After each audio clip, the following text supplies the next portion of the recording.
অনেক সুন্দর গান করেন তো আপনি। তারপর আমার না আপনাকে ভালো লাগছে। কি করতে হবে এখন? আপনি আমার রূপকথার রাজপুত্র হবেন।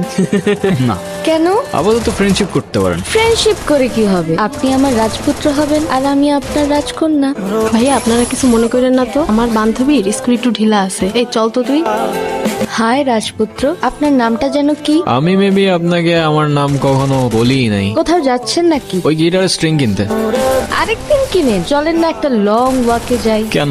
চলেন না। আচ্ছা, আরেকদিন যাবো না। ভয় পাচ্ছেন? ভয় পাবো? আর আপনাকে মানে যা তা না। তাইলে চলেন। কি এমন হবে? কে ফেলবো নাকি আপনাকে?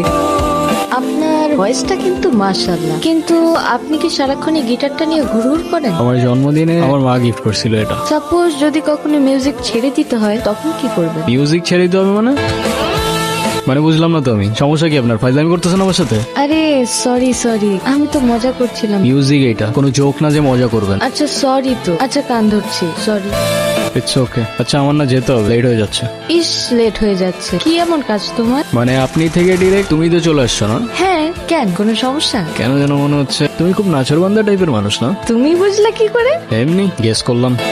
তখনও বুঝে উঠতে পারিনি মিউজিকের পর দ্বিতীয় ভালোবাসাটা তুমি হয়ে উঠবে। খুব অদ্ভুত একটা মেয়ে তুমি। মনে হচ্ছিল আমার সেই রূপকথার গল্পটার রাজকন্যা যেন হুবহু তোমার মতোই দেখতে। এক পা দুপা হাঁটতে হাঁটতে প্রথমে ভালো লাগা, এরপর ভালোবাসা, আর তারপরে অভ্যাস। আর সেই অভ্যাসের পরেই হয়তো সবকিছু চেঞ্জ হয়ে যায়। সবকিছু। তোর কথা বল, আমি ওই দিকটাতে আসি। 2 দিন পর পর এই ঝামেলাগুলা কি না করলে হয় না?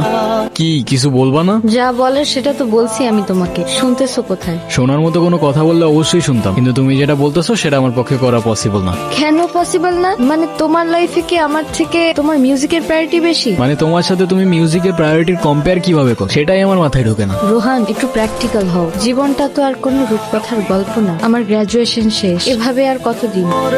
তুমি মিউজিকটা বাদ দাও তো, আর তা না হলে আমার সাথে আর দেখা করতে আইসো না।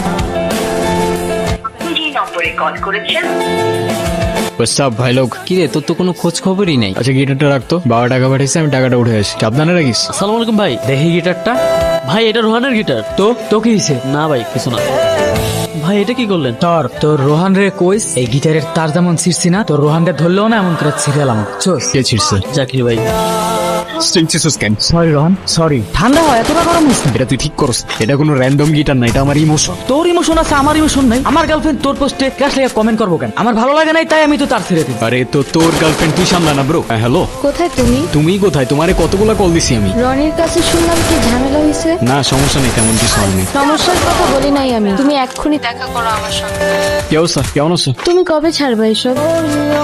মানে আসতে না আসতেই তুমি আবার শুরু হয়ে গেলা। মানে আমি না বুঝি না, আছে কি তোমার এই মিউজিকের মধ্যে যে এটা ছেড়ে থাকা যাবে না? সেটা হয়তো তুমি আমার জায়গায় থাকলেই বুঝতাম। না, তোমার জায়গায় থাকার তো আমার কোনো ইচ্ছাও নাই। দেখো, এখনো কিচ্ছু নষ্ট হয়নি। আমি শুধু চাই তুমি 8-10টা মানুষের মতো একটা নর্মাল লাইফ লিড করো, একটা জব করো, আর মিউজিকটা ছেড়ে দাও। That's it. আরে মিউজিক আমার ব্লাডের মধ্যে, এটা ছাড়লে বাঁচবো কেমনে আমি? আর আমি যেটা পারবো না সেটা আমার বারবার বললো না তো তুমি। তোমার ডিসিশন তাহলে ফাইনাল? হ্যাঁ। কফি? আপনারা বলছিলাম না একটা ছেলের কথা। এই রোহা, কি অবস্থা? আসসালামু আলাইকুম ভাইজান। আমি তো তোমার মিউজিক শুনছি, তোমার ভোকাল জাস্ট মারাত্মক। আপনি তো ইয়াং জেনারেশনের ইন্সপিরেশন, আর আপনার মিউজিক দেখে আমরা কত কিছু শিখছি। দেখো, আমাদের সময় তেমন একটা নাই। তুমি একটা কাজ করো, তুমি আমাকে কিছু একটা শোনো। এটা কি কোনো সমস্যা? সরি ভাই, আমি আরেকবার শুরু করি প্লিজ। রোহান, রোহান কি হয়েছে তোমার? এই কেউ অ্যাম্বুলেন্স ডাকো। রোহান,